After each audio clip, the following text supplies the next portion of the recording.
Assalamualaikum warahmatullahi wabarakatuh. Bonsoir. Yang saya hormati dosen pengampu mata kuliah morfologi, Madam Siti Perdi Rahayu M.Hum. Yang saya banggakan teman-teman sekalian. Pada kesempatan kali ini, kami dari kelompok 6 akan mempresentasikan hasil kerja kelompok kami yang kami beri judul Abbreviation. Sebelumnya, izinkan kami untuk memperkenalkan diri terlebih dahulu. Kami kelompok 6 yang terdiri dari 7 anggota, di antaranya ada saya sendiri, Alifia Fauzia Ashari, kemudian Erlinda Kalia Daniswara, Hasnara Mia Sabita, Josephine Alisa, Maria Pamela Mentari, Shaldila Putri, dan Wisnu Wardana.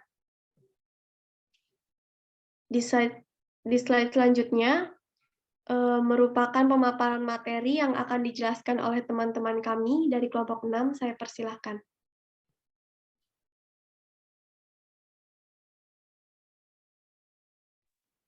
Baik, perkenalkan nama saya Hasnara Mia Sabita. Di sini saya akan menjelaskan tentang abreviasi. Abreviasi sendiri terbagi menjadi pengertian dari abreviasi itu sendiri, lalu ada fungsi, jenis-jenis dari abreviasi, dan begitu pula contoh dari abreviasi itu. Abreviasi atau dalam bahasa Perancis disebut abbreviation.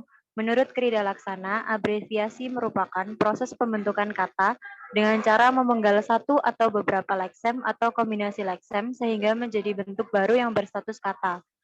Abreviasi dalam bahasa Perancis, une abréviation est une forme abrégée d'un mot ou d'une phrase par n'importe quelle méthode. Lalu dapat disimpulkan bahwa abreviasi adalah sebuah kata baru yang tersusun dari beberapa huruf sebagai bentuk pendek dari suatu kata yang memiliki makna yang sama dengan kata semula. Next.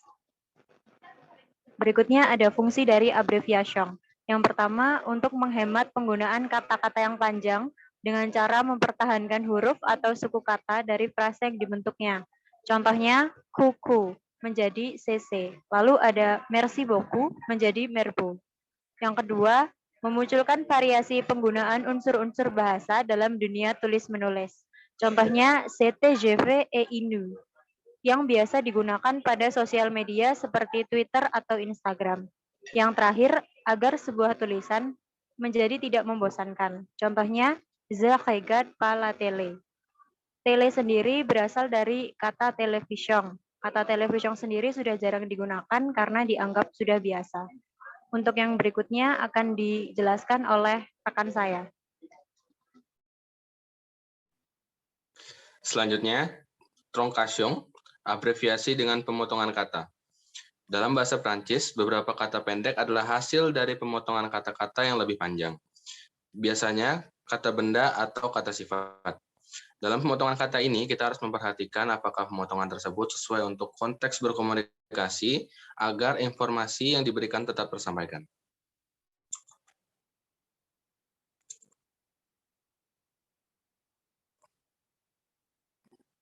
Aturan truncation. Pada umumnya, pemotongan dilakukan dengan cara apokop, yaitu dengan menghilangkan suku kata terakhir suatu kata. Pemisahan sering dilakukan setelah elemen pertama dari bentuk aslinya atau setelah suku kata kedua atau ketiga, terutama suku kata yang berakhiran O. Pemotongan sangat jarang dilakukan dengan aperesis, yaitu dengan mengurangi suku kata pertama dari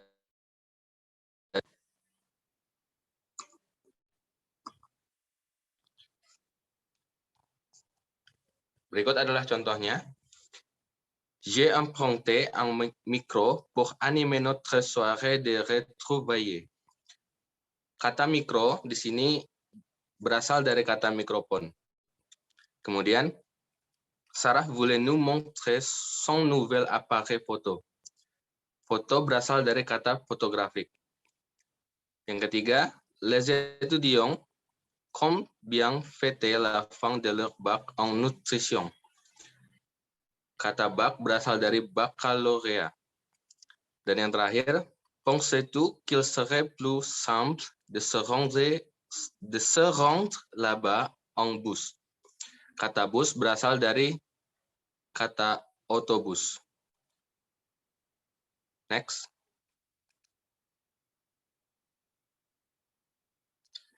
Dalam bahasa Prancis, pemotongan atau troncation cenderung lebih disukai untuk berkomunikasi sehari-hari dibandingkan dengan kata aslinya.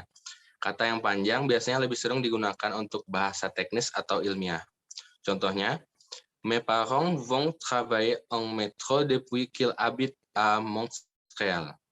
Metro cenderung lebih sering digunakan dibandingkan kata métropolitain. Yang kedua, il serait préférable qu'ils retournent chez eux en taxi à la fin de la soirée. Kata taksi berasal dari kata taximetre. Orang-orang Prancis cenderung mengatakannya taksi daripada mengatakan kata panjangnya taximetre.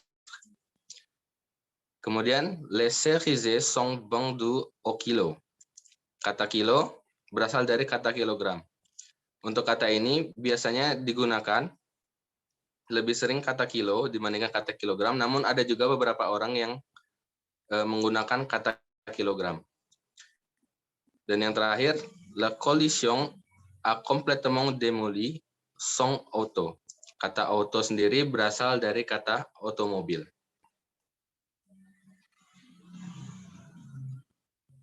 Selanjutnya, troncation di dalam bahasa Prancis tidak mempengaruhi genrenya. Tetapi untuk menghindari kebingungan dalam bentuk jamak dan tunggal, disarankan untuk menambahkan tanda jamak berupa huruf S pada kata yang dipotong. Contohnya, as-tu rencontré les deux nouvelles profs? Kata prof berasal dari kata professeur, yang dimana apabila menggunakan troncation biasa tidak menggunakan huruf S, hanya menggunakan kata prof saja, namun untuk menekankan bentuk jamaknya, huruf S ditambahkan pada kata profs. Dans son potage, Lucie ne fait pousser que des légumes bio. Bio berasal dari kata biologik. Apabila menggunakan troncation biasa, bio cukup dituliskan dengan huruf B, I, dan O, tidak menggunakan huruf S. Essayer nos nouvelles pizza vege. Kata vege berasal dari kata vegetarian, yang dimana ditambahkan huruf S untuk menekankan bentuk jamaknya. Yang terakhir, Simon a acheté de nouveaux marqueurs fluo. Les sciences ne fonctionne plus. Kata fluo berasal dari kata fluorescent, yang dituliskan dengan huruf S juga. Selanjutnya ada penyingkatan sigle. Baik, selanjutnya penyingkatan atau dalam bahasa Prancisnya sigle. Sigle merupakan proses penyingkatan yang terbentuk melalui pengakalan satu atau beberapa lexem awal dari masing-masing komponen atau kata serta dalam pelafalannya disesuaikan melalui huruf per hurufnya. Contoh-contoh sigle dalam bahasa Prancis yaitu ada RTT yang artinya Réduction du temps de travail, lalu ada TGB, Train à grande vitesse, lalu ada MDR yang artinya mort de rire atau ngakak gitu dalam bahasa Indonesianya, lalu ada AMA, Among Nabi, lalu ada MPM, Mempama, lalu ada dan yang terakhir ada DFNN, Diner de famille non négociable. Selanjutnya akan dijelaskan oleh rekan saya. Selanjutnya ada akronim. Menurut Krida Laksana, akronim adalah kependekan yang berupa gabungan huruf, suku kata, atau bagian lain yang ditulis dan dilafalkan sebagai kata. Bukan asal penggabungan dan pelafalannya harus sesuai kaidah fonotaktik yang bersangkutan. Dengan kata lain, akronim adalah kata-kata yang dibentuk dari huruf pertama dari kata yang lain.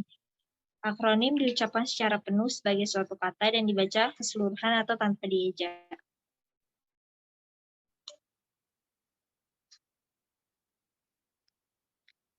Contoh akronim di sini ada contoh dalam bahasa Indonesia. Yang pertama ada LAN, kepanjangan dari Lembaga Administrasi. Yang kedua ada Bulog, kepanjangan dari Badan Urusan Logistik. Yang ketiga ada BIN, kepanjangan dari Badan Intelijen Negara. Dan ada juga contoh dalam bahasa Inggris. Yang pertama ada ANPE, kepanjangan dari Agence Nationale pour l'Emploi. Yang kedua ada DELF, kepanjangan dari Diplôme d'études en langue française. Yang ketiga ada PAX, kepanjangan dari Pacte Civil de Solidarité. Selanjutnya ada kontraksi. Dari berbagai pendapat tersebut dapat disimpulkan bahwa kontraksi yaitu proses atau hasil pemendekan suatu bentuk kebahasaan. Kontraksi ini berfungsi untuk mempermudah dan mempercepat suatu kata dalam percakapan sehingga lebih lancar dan lebih luas. Biasanya terjadi dalam bahasa formal ataupun non formal. Contoh kontraksi dalam bahasa Indonesia ada Orde Baru yang akan berkontraksi menjadi Orba, Pusat Latihan akan berkontraksi menjadi Puslat, dan pemerintahan kota akan berkontraksi menjadi Pemkot. Dalam bahasa Prancis, penggunaan kontraksi, kata-kata yang diikuti oleh vokal, asmuet, atau kata ganti y akan menghilangkan vokal dan berkontraksi dengan kata keduanya. Contohnya ada le dengan abrikot akan berkontraksi menjadi labrikot, la dengan amor akan berkontraksi menjadi lamot. Ada juga kontraksi yang bisa terbentuk dari dua kata depan. Contohnya, A dengan le akan berkontraksi menjadi U, A dengan le akan berkontraksi menjadi O, D dengan le akan berkontraksi menjadi du, D dengan le akan berkontraksi menjadi D. Yang ketiga ada kontraksi yang terbentuk dari kata tunggal yang berakhiran muet. Contohnya, se dengan e akan berkontraksi menjadi se. Dalam kalimat selawi itu artinya hidup. Ada juga q dengan il akan berkontraksi menjadi kil.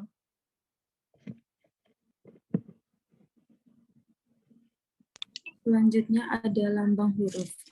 Lambang huruf merupakan proses pemendekan yang menghasilkan satu huruf atau lebih yang menggambarkan konsep dasar, kuantitas, satuan, atau unsur. Ditemukan 11 atau 14% bentuk abreviasi jenis lambang huruf yang ditemukan dalam halaman utama Harian Rakyat Kalbar di edisi Desember 2015, yaitu lambang huruf yang menyatakan mata uang satu data yaitu Rp, yaitu rupiah, lambang huruf yang menyatakan ukuran satu data yaitu cm cm, lambang huruf yang menandai kota atau negara atau alat angkutan 4 data yaitu P, POX, KB, dan CE. Contoh lambang huruf dalam bahasa Prancis. Yang pertama ada PH, yaitu farmasi, M, MEF, N, Noir, F, Février, CH, short, G, grams, R, S, PP, responde, s'il vous plaît. Baik, terima kasih kepada teman-teman kelompok 6 atas materinya. Itulah materi dari kami. Kami memohon maaf apabila terdapat kesalahan atau kekeliruan. Sekian presentasi dari kami. Wassalamualaikum warahmatullahi wabarakatuh.